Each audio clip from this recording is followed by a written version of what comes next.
SV7 news కి స్వాగతం. శ్రీ సత్యసాయి జిల్లా మడకశిర అగ్రికల్చర్ డిప్లొమా కళాశాలలో విద్యార్థినిలపై అసభ్యకరంగా ప్రవర్తించిన లెక్చరర్పై తక్షణ విచారణ జరిపి పోక్సో యాక్ట్ నమోదు చేసి అతన్ని సస్పెండ్ చేసి విధుల నుంచి తొలగించాలని, ఇటువంటివి సంఘటనలు పునరావృతం కాకుండా విద్యాశాఖ తక్షణమే స్పందించి అమ్మాయిలకు రక్షణ కల్పించాలని ఎస్ఎఫ్ఐ డిమాండ్ చేశారు.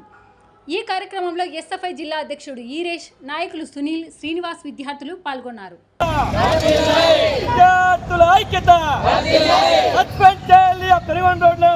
అగ్రికల్చర్ కాలేజీలో అమ్మాయిపై అగత్యానికి పాల్పడినటువంటి లెక్చరర్ను వెంటనే.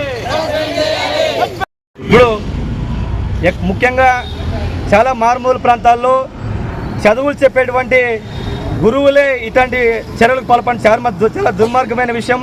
ఇటువంటి వారిని డిస్మిస్ చేసి ఉద్యోగం నుంచి తక్షణమే తొలగిస్తే రెండో వ్యక్తి ఇటువంటి చర్యకు పాల్పడకుండా ఉంటాడు. కాబట్టి తక్షణమే ఆ దిశగా ప్రభుత్వం చర్యలు విచారించి చర్యలు తీసుకోవాలని భారతీయ విద్యార్థి ఫెడరేషన్ ఎస్ఎఫ్ఐగా డిమాండ్ చేస్తుంది.